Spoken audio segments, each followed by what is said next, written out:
Radio J. Jusqu'à 22h, c'est Classico. Tête de Kylian Mbappé. Steve Nadjar. Bonsoir à tous, merci de nous rejoindre pour ce nouveau numéro de Classico sur Radio J. Au programme ce soir, l'OM et Aubameyang à la fête. Hier à Lorient, les Phocéens remontent au classement et se rapprochent du podium. Le retour de Lyon également dans la première partie du classement, qui sera lui sans doute beaucoup plus délicat. Mais les Rodaniens ont repris quelques couleurs ce week-end grâce à leur buteur Lacazette. Lyon peut-il encore se sauver? Ce sera l'un des débats du soir. Et puis, zoom sur le très attendu Dortmund-Paris Saint-Germain. Paris et Luis Enrique jouent-ils leur saison sur ce match de Ligue des Champions? Voilà pour les titres, mais je sais que c'est eux que vous attendez. Qui sont les titulaires du soir? Qui n'est pas sur la feuille du match? C'est l'heure du casting du soir. Il est absolument imbattable au quiz, c'est la terreur du lundi soir, le champion du 4 à la suite. C'est un peu même le Julien Lepers du ballon rond. Bonsoir Alexis Bizan. Bonsoir à tous, non c'est pas Alex Darmon. Merci Ben. Comment ça va Alexis? Très bien. Très bien avant cette semaine de Ligue des Champions décisive pour les clubs français. Tu penses que de ton côté tu vas écraser ton adversaire du soir? J'ai malheureusement pas trop de doutes, mais on va rester tant que le match n'est pas fini. Face à toi ce soir, un homme qui vient nous parler de foot ce soir avant de revenir bientôt nous voir pour un documentaire événement, on peut le dire comme ça? On peut le dire comme ça, oui. C'est Alex Darmon, salut Alex. Bonsoir Steve, comment ça va Alexis, ça va très bien, très bien, écoute, enfin très bien, tout est relatif, hein, oui. ça va. Mais c'est la joie cette semaine. Je sais pas si c'est la joie, mais on essaye, se rapproche un peu du repos de fin d'année, ça fait très consensuel ce que je suis en train de dire. C'est vrai, on va s'arrêter là. On se reposer là. Ranu Kassemer, est-ce que tu as déjà eu la coupe soit à franc? Oui. De Bradley Barcola. Je pense qu'on peut avoir des photos de toi à l'été 99-2000, non? T'as vu mes cheveux ou pas là? Oui, mais c'était avant. Oui, c'était bien avant alors. Non, tu as déjà eu cette coupe? Là, non, jamais. Je te voyais, je sais pas. Non, jamais de la vie. Je sais pas pourquoi. Tu connais pas mon père, toi? Non, jamais de la vie. Messieurs, votre image du week-end? L'image du week-end. Alexis, il y a plusieurs images sur le week-end. La question piège d'entrée. Comme je vais lui laisser Marseille, je vais dire quand même le triplé de Lacazette. C'est ton image du week-end. Ouais, ça sera l'un des sujets du soir, en troisième partie. Ça faisait de la peine de le voir si mal. Ça fait du bien de le voir marquer un triplé. Ça faisait trop de peine. Moi, mon image du week-end, sans aucune provocation, c'est Donnarumma dans les tribunes, avec son bonnet. C'est le prélude à la suite de son parcours à Paris? Je pense, hein. Il y a un moment donné où il va falloir qu'on se pose les bonnes questions au PSG si on aime le football et les gardiens de but. Et je trouve que c'est une vraie image qui est importante, à mon avis. Annonciatrice peut-être de... On verra ça dans les prochaines semaines, notamment mercredi contre Dortmund. On sera rejoint dans un instant par notre invité Gérard Regnes, l'ancien rédacteur en chef de l'équipe et de France Football. Classico est à suivre, chers auditeurs, sur radioj.fr et en vidéo sur Facebook et YouTube. Émission également disponible ensuite sur Spotify notamment et Deezer. Merci de partager et commenter nos contenus sur les réseaux sociaux. Classico saison 4 épisode 107. C'est parti. Radio J. Radio J. Jusqu'à 22h, c'est Classico. Radio J. Steve Nadjar.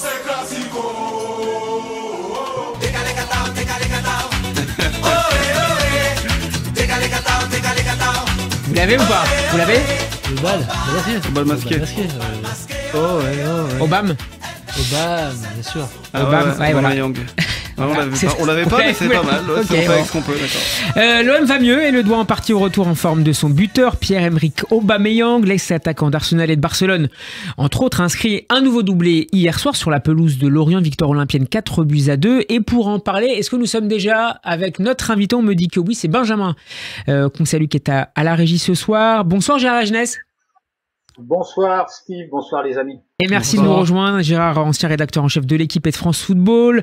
Vous avez récemment publié le livre d'or du football 2023, publié aux éditions Solar. L'année 2023, Gérard, n'a pas été franchement très ensoleillée pour Aubameyang.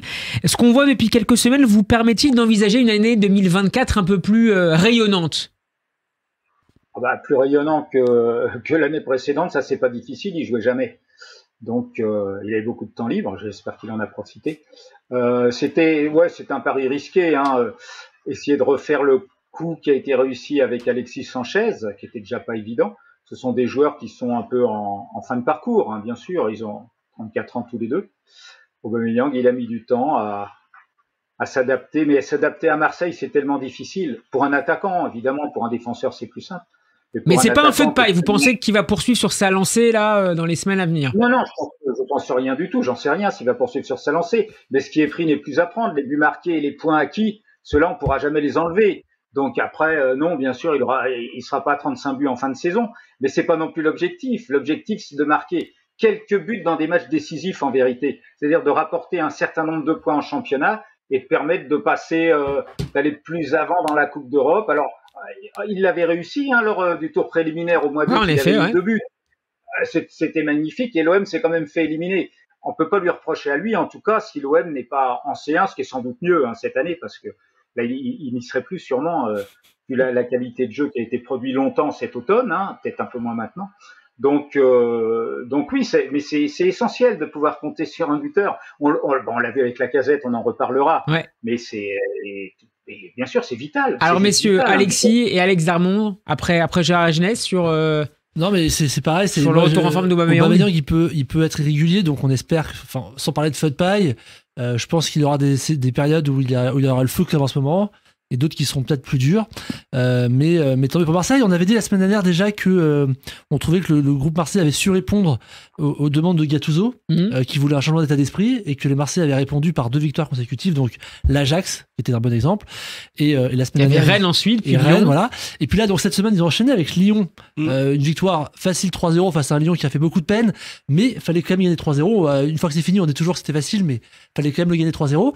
Et puis là, à Lorient, où finalement il n'y a même pas eu, même si y a dans l'état d'esprit, Gattuso a eu à redire. Et on viendra sur cette deuxième mi-temps. Je trouve ça très intéressant de sa part, mais je veux dire, il n'y a pas eu de match depuis le départ. C'est un match qui était quand même géré dans l'ensemble. Alex, Aubameyang, c'est 11 buts cette saison. Enfin, il est impliqué plutôt sur 11 buts cette saison en Ligue 1, donc ça fait 5 buts et 6 passes décisives. Ça monte à 17 si on intègre la Coupe d'Europe. C'est quand même pas mal pour un attaquant. Je crois qu'il est au-dessus de Sanchez dans les stats, ou pas loin de Sanchez. Ah bah 17, il y a qu'Mbappé qui a fait mieux. À la même période. Non mais c'est très bien. Objectivement, c'est très bien. Je pense qu'il est en train de retrouver son niveau. Il est arrivé sans avoir joué l'année dernière. Il fallait un peu de temps pour allumer la machine, et là, elle est complètement allumée. Et heureusement qu'il est là d'ailleurs hier, parce que on parle des buts, mais il y a aussi les passes décisives. Je trouve qu'il a trouvé sa place dans cette équipe de l'Olympique de Marseille. Moi, je serais moins dithyrambique sur le jeu de l'OM en règle générale. On y reviendra. Restons pour l'instant sur Aubameyang. Est-ce que tu aimes bien l'association avec Vitinha? C'est aussi ça le changement récent. C'est 3-5-2 aussi. Ouais. Oui. Mais non, mais système. On a l'impression que là, il est un peu en pleine forme. Je vais pas dire qu'il marche sur l'eau parce que c'est pas encore le cas, mais bientôt. Mais il fait ses différences tout seul. Hier, cette accélération, je crois que c'est sur le 4e but. Il est lancé en profondeur, il accélère, et puis devant les cages, il se trompe pas, quoi. C'est un vrai buteur. Oui, c'est bien. Ça fait plaisir pour lui, ça fait du bien, et plaisir aussi pour l'OM. Sur le système de jeu, Gérard Jeunesse, c'est aussi l'une des clés de la réussite marseillaise du moment? Oh, non, je crois pas. Moi, je crois pas trop à ces histoires de système de jeu. Ce qui compte, c'est un élan. Est-ce que quelqu'un est capable d'impulser un élan, de donner un élan? Bon, Gattuso, on voit que c'est une pile électrique, elle est tout le temps chargée. Il se décharge jamais, lui. Sauf que ça marchait pas au début. Pendant un bon mois, ça ne marchait pas. Au début, forcément, il arrive à Marseille en cours de saison dans un club qui a des problèmes et qui vient de connaître des problèmes extrasportifs. En plus, pas seulement des problèmes de terrain. C'est-à-dire qu'il arrive en terrain miné, et on voit que finalement, il a pas mis 6 mois, parce qu'il avait pas 6 mois. On l'a vu avec Grosso à Lyon. Il y a pas 6 mois maintenant pour les entraîneurs. Dans le temps, quand un entraîneur était viré, il était remplacé par un autre entraîneur qui finissait la saison, quoi qu'il arrive. Mais maintenant, c'est plus du tout le cas. Maintenant, les clubs peuvent aller à 3-4 entraîneurs dans la saison. Je sais pas, ils trouvent l'argent, ils payent des indemnités. Mais maintenant, voilà, donc il faut être performant le plus rapidement possible, surtout à Marseille. Et je crois que, moi, je peux pas dire si Marseille jouait avec 4 défenseurs au lieu de 5. De toute façon, Lorient était tellement faible, Toulouse c'est tellement faible. Ouais, c'est ça, que, oui, bien sûr, c'est bien, voilà, faut les gagner ces matchs-là. Il faut les gagner, que ce soit grâce à Aubameyang, c'est bien, parce que ce que je disais tout à l'heure, c'est essentiel. Ce sont les buteurs qui vont donner l'élan. Alex, pourquoi il faut relativiser cette performance marseillaise après ce que vient nous dire Gérard? Au-delà de la performance marseillaise, c'est même, je suis désolé, mais je vais relativiser aussi la performance d'Aubameyang. C'est bien, il marque, c'est un attaquant. mais comme vient de le dire Gérard, bon, il marque des buts contre l'Ajax, super, mais c'est une équipe qui est en guérison.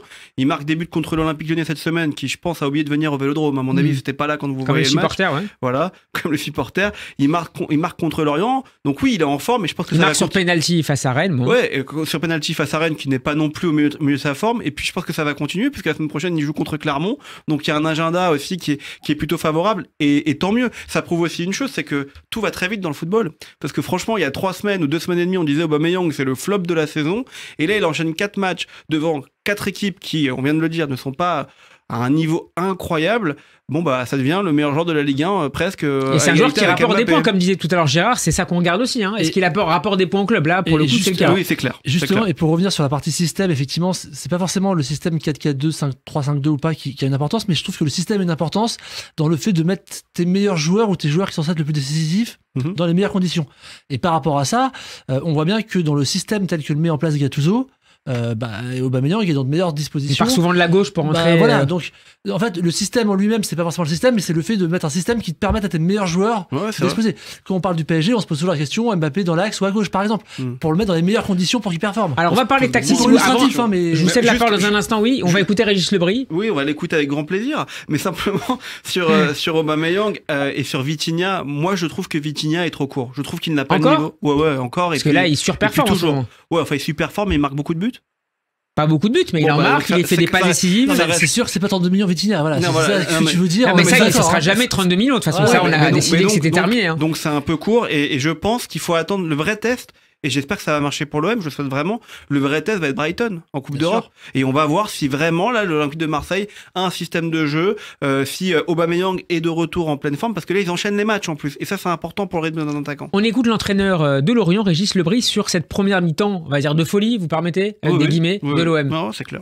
Et ils ont fait une première mi-temps de grande qualité, avec des prises de vitesse, notamment au milieu de terrain, ou aussi dans la profondeur, qui ont été hyper impactantes. Donc on concède nos 3 premiers buts sur une situation il y a déjà 2 très grosses occasions, dont le deuxième but sur des ballons croisés dans le dos de notre défense là, et puis 2 coups de pied arrêtés. Et puis surtout le sentiment d'être extrêmement friable dans les impacts, dans les duels et dans la capacité à soutenir l'intensité. Alors c'était Régis Lebris, l'entraîneur de Lorient. Les Marseillais sont 6e devant Lens avec 23 points, 7 points seulement du 3e Monaco. Encore un mot sur Aubameyang. Est-ce que vous avez l'impression, je cède la parole à Gérard Jeunesse, qu'il a fait évoluer son jeu en forçant peut-être moins les courses à haute intensité, en s'adaptant aussi à son équipe, à l'adversaire, mais aussi à son âge et à sa capacité à répéter les efforts? Non, il peut répéter les efforts à 34 ans quand même, c'est pas un vieillard. Mais puis là, je confirme, Gérard. Non, mais ça fait 2 ans qu'il joue plus, Aubameyang. Il a de l'énergie à revendre. Non, je sais pas. Il dépend d'un collectif. Pour le moment, ça tourne.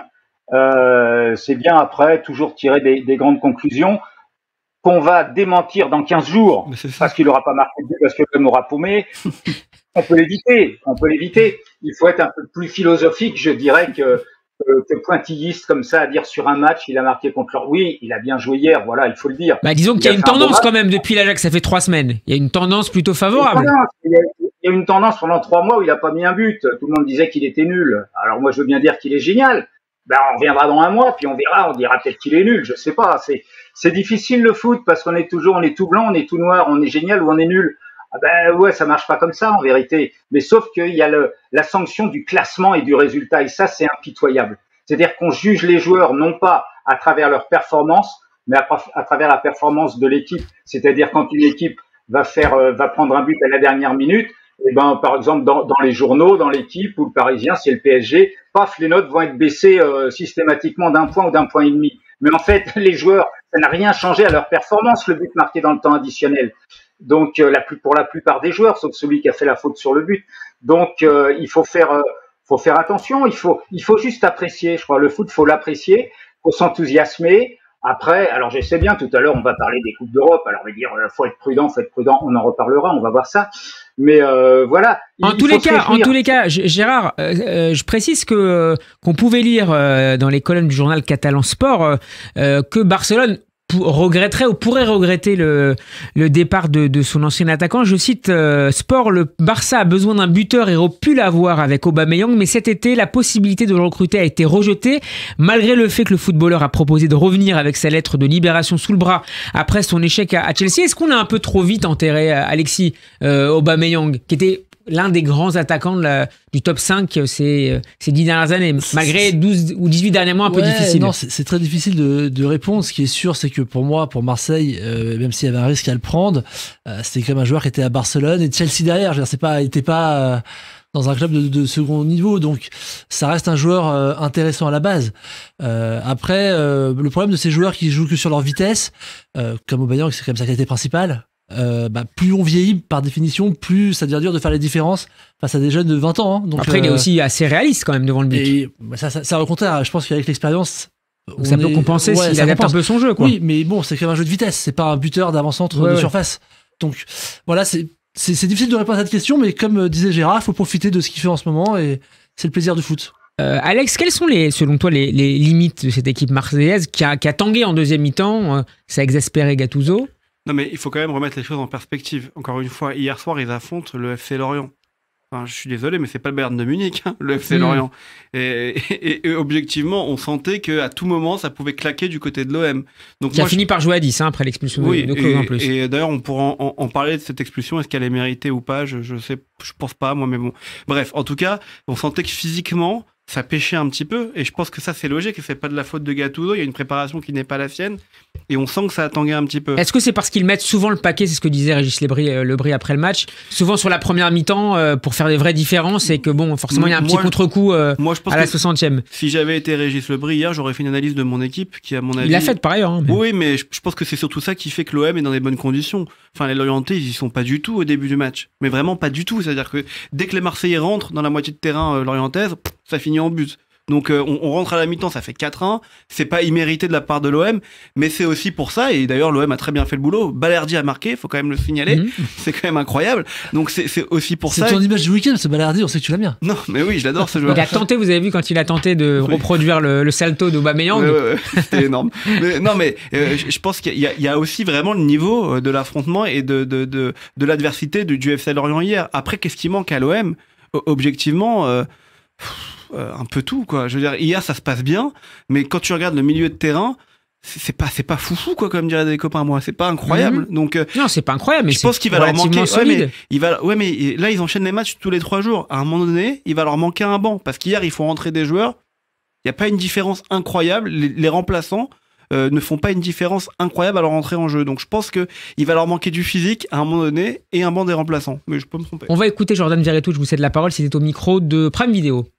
Comme le coach l'a dit, on ne doit pas se contenter que d'une mi-temps à chaque fois et se mettre en danger. Donc voilà, il faudra remédier à ça, être sérieux surtout en deuxième mi-temps parce qu'on n'a pas le droit de concéder autant d'occasions et à 4-3 le match il aurait été différent.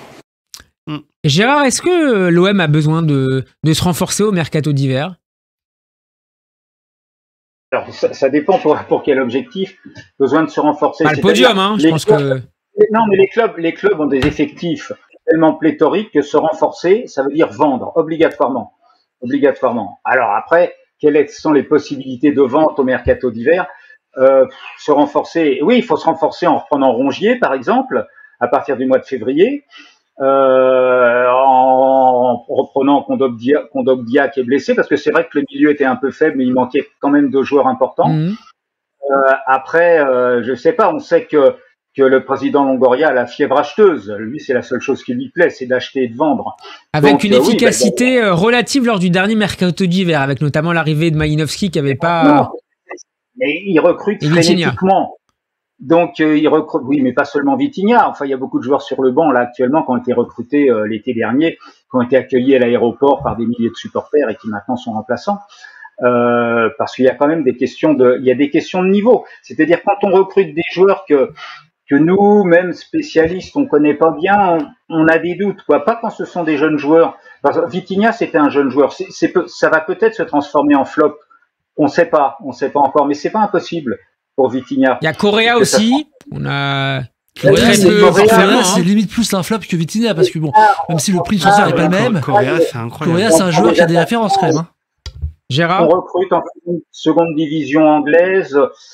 C'est compliqué. Bon, on dit tout à l'heure, alors Aubameyang, on parle maintenant de Barcelone parce qu'il a marqué 2 buts à Lorient, mais enfin, l'avant-centre de Barcelone, c'est Lewandowski quand même. Faut pas exagérer non plus. Le problème de Barcelone, c'est pas Lewandowski, c'est pas son avant-centre, c'est un problème plus profond. C'est un problème de club. C'est un peu comme à Lyon, mais en potentiellement plus grave. C'est un club qui a beaucoup de problèmes, pas seulement sportifs. Et ça compte énormément. Les problèmes de Lyon ne viennent évidemment pas seulement du terrain. Ils viennent du club en général, cette dégénérescence depuis des années et des années qui fait qu'à un moment les joueurs ils peuvent plus, ils n'y arrivent plus. C'est trop lourd ce qu'ils ont à supporter, on leur demande trop et il y a trop de responsabilités sur leurs épaules. On leur demande de sauver financièrement des clubs. Vous vous rendez compte, financièrement. Alors c'est pas possible. Il y a des trous énormes. Et les clubs se battent. Le match le plus important des clubs de Ligue 1 désormais, c'est celui contre la DNCG, qui a lieu 2 fois par an, match aller-retour. Vous vous rendez compte? Vous vous rendez compte? C'est juste impossible. Et les joueurs vivent au milieu de tout ça, en plus peut-être un peu culpabilisés par les énormes salaires dont ils profitent, il faut bien le dire. Mais enfin, ils le volent pas. Et c'est pour ça, c'est un monde extrêmement compliqué maintenant, le monde du football professionnel. Alexis, un mot sur Lorient avant de passer au Paris Saint-Germain. Le club est 16e avec seulement 12 points devant Clermont et Lyon. Ça commence à sentir pas bon du côté du Moustoir. C'est décevant parce qu'il y a quand même un bel effectif. Ils ont réussi à garder l'entraîneur. Donc on sait qu'il y a des soubresauts. On avait des soubresauts au départ. Parce qu'il voulait partir, l'entraîneur. Oui. Et à partir du moment où tu restes, quand tu veux partir à la fait, la question, c'est est-ce que il reste toujours une trace. Oui, là, ils sont en train de la payer cher. Il s'est coupé du groupe, il s'est coupé de sa direction. Mais mentalement, il était déjà parti, Régis Lebris. Et t'as voulu le garder. Il peut trouver des conditions pour se dire, allez, je reste pour telle raison. C'est Lorient. C'est comme on vient de dire, c'est pas Barcelone ou Bayern de Munich. On est d'accord. Sans manquer de respect au club de Lorient.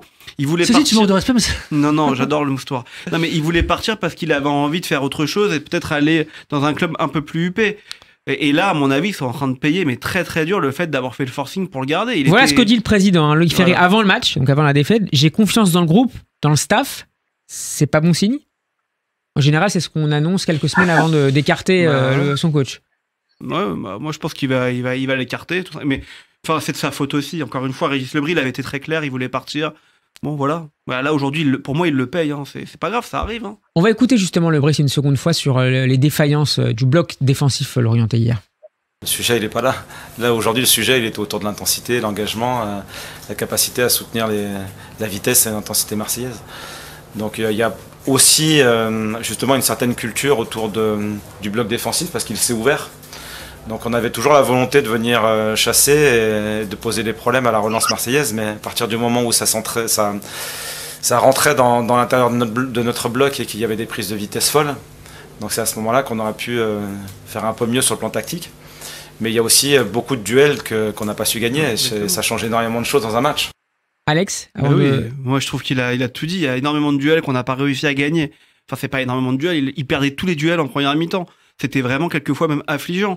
Les mecs n'étaient pas sur le terrain, ils n'étaient pas motivés. Tu joues chez toi, tu joues l'OM. Alors il y en a un qui était bien sur le terrain et qui s'est plutôt illustré, c'est Benjamin Mendy qui était de retour, qui a joué 80 minutes contre son ancien club. Il a joué à une position un peu singulière puisqu'il était positionné milieu gauche. Il n'avait joué jusque-là que 132 minutes. Il a été blessé pendant quasiment 2 mois. Qu'est-ce que tu as pensé de Moi j'ai bien aimé. Son retour? J'ai bien aimé, puis ça a arraché. Il a vraiment pour le coup mouillé le maillot, quoi. Donc vraiment très très bon. Voilà, je veux dire, je dis pas qu'on a retrouvé Benjamin Mendy. Ça aurait pu être l'image du week-end d'ailleurs, le fait qu'il marque un but contre Marseille. Symboliquement, c'est une belle image. Même physiquement, je l'ai trouvé aminci. Enfin, vraiment, on sent qu'il a bossé, quoi. Qu'il est revenu pour travailler. Et on dit qu'il apporte beaucoup au groupe, en tout cas. Non, mais c'est sûr que c'est un mariage d'intérêt des deux côtés, parce que pour Mendy, il n'a que 29 ans. Bien sûr, ça lui permet de se refaire une santé à l'ombre, sans que personne n'aille l'embêter. Et pour un groupe comme Lorient, avoir un Benjamin Mendy qui est quand même champion du monde, qui était à Monaco, qui a battu City à l'époque et qui était à City derrière, c'est quand même une expérience de fou. Une expérience de fou, un partage d'expérience de fou. Mais justement, quelque part, inversement, on aurait pensé qu'avec Mendy en plus, Lorient allait continuer sur cette lancée, puisqu'il y avait des joueurs, il y avait cette expérience en plus pour accompagner le groupe. Il y a Favre, il y a Berger, il y a une super belle équipe. Non, mais il y a un problème d'état d'esprit à Lorient, c'est tout. Il y a vraiment un problème d'état d'esprit pour moi. Un petit mot, Gérard, sur le retour de Bernard De Benjamin Mendy, pardon. Non pas Bernard. Bon, non, j'ai rien de plus à ajouter. Voilà. On ne sait pas si on doit le regarder d'un œil sympathique, pas sympathique. On regarde le joueur de foot, on sait que c'était un très fort joueur. Hein. On dit, il est en équipe de France quand même. C'est pas n'importe quoi. Après, forcément, il se retrouve dans une équipe. Alors, il est peut-être pas encore à son meilleur niveau. De toute façon, il est dans une équipe qui est très faible, qui correspond pas du tout à ce qu'était son niveau à lui, à son meilleur. Il était quand même à Manchester City, hein. Manchester City. Donc, s'il n'y avait pas eu, quelques dérives, il serait sans doute champion d'Europe, là, actuellement. Champion d'Europe. Donc, et là, il joue à Lorient. Et il prend 4 buts en une mi-temps. Vous voyez un peu le gap, hein. Alors on regarde, c'est bien, hein, c'est bien, voilà. Oui, il a bien joué hier, voilà. Il est potentiellement au-dessus du niveau de son équipe. Pour le moment, il est un petit peu au-dessus, mais s'il continue à jouer, il sera au-dessus. Et qu'est-ce qu'il va faire? Il ira dans un autre club. C'est pour ça, je pense que le président Ferry, qui est obsédé par le trading, donc qui vend ses meilleurs joueurs, c'est lui qui a affaibli son club, hein, l'année dernière. Il a vendu ses 2 attaquants à la trêve. C'est ça que le Brice n'a pas supporté et lui a reproché. Et forcément, a raison. Ce sont des clubs qui s'affaiblissent en cours de saison. Donc ça va être pareil. Cet hiver, il va encore essayer d'en vendre. Alors je sais pas qui. Là, il aura plus de mal, hein, quand même. Là, il aura plus de mal. Il aura plus de mal. Il aura plus de mal. Il ira en D2 anglaise au lieu d'aller en D1 ou à Nice où il y a beaucoup d'argent. Mais ça, c'est compliqué quand même. Lorient était premier l'année dernière en début de saison. Après 8 ou 9 journées, ils étaient au coude à coude avec le PSG. Cette année, ils sont très mauvais. Les 2 meilleurs joueurs sont partis à la trêve d'hiver l'année dernière, enfin en début d'année. Et les résultats ont plongé. Forcément, il n'y avait plus personne pour marquer de but. Alors voilà. Après, faut pas se plaindre non plus, hein. Allez, messieurs, c'est l'heure de jouer. C'est l'heure du rétro quiz. Radio J. Ladies and gentlemen, let's get ready to rumble. Classico. Benjamin Mendy est devenu hier le 57e joueur passé par l'OM à avoir marqué contre le club phocéen depuis l'an 2000. Vous allez me donner, messieurs, les joueurs qui ont joué à la fois à Lorient et à l'OM. À Bardonado déjà. Allez, c'est le premier point pour le champion en titre. Hein. Jaco. Il y en a combien en tout des joueurs? Il y en a une vingtaine. J'ai Abriel aussi. Ouais, calme-toi. Franchement, alors là, je suis pas du tout. Allez, si, il y en a des faciles, il y en a des très faciles, il y en a même un qui était là hier. Bardonado, c'est le premier, vas-y. Il y en a un qui a quitté la France cet été, au mercato d'été pour l'Italie. Un joueur qui a joué à Arsenal. Je t'aide. Je vois pas du tout non plus. Gérard. Ah non, mais moi, je vois Dieng hier, il y a Dieng. Oui, il y a Dieng. Bien sûr, il y a Dieng. Et allez, c'est le point. Alex. Non, j'ai pas. Ok. Moi, j'ai dit Abriel. Abriel, tu l'as. Deuxième point pour Alexis, non, toujours pas. Fabrice Abriel, 2006, 2009, 2009, 2011. Entre Lorient et l'OM, et entre-temps, Arsenal, équipe de France, très belle coupe de cheveux. Mendy. Bah non, on l'a dit, ouais. Oui, Mendy, bien sûr, mais. Non, mais attends, Arsenal, Lorient, l'OM. Il a même été formé au PSG, si je dis pas de bêtises. Gendouzi, merci. Faut que je t'aide, hein. Gérard. J'ai plus raison. Non, moi, je sais pas, moi. Il y a les 2 champions, là. Alors, les 2 champions, allez-y. Alexis, montre-lui. C'est dur comme quiz, là. Attends, entre l'OM, si tu prends ligne par ligne. Allez, il y en a un qui est à Auxerre. C'est un défenseur qui est très grande taille. Traoré. Bien joué. Le point, 2 partout. Il y a Touré d'ailleurs, là. Bah, c'est Touré, ce qu'il veut dire. Touré, il a dit. Ah, t'as dit Traoré, pardon, j'ai voulu donner le point. Bah, c'est Touré, pardon. Pedretti, il a jamais joué à Lorient? Non, il a joué à Sochaux. Et du coup, celui qui venait à la place, c'est Maïté, là, qui était. Excellent. Bravo Maïté. Allez, on continue. Le capitaine de Lorient. Ah, bah oui, bien sûr, à Bergel. Le Marseille. Formé. Eh ouais. 2012-2015. Des attaquants maintenant. Des attaquants?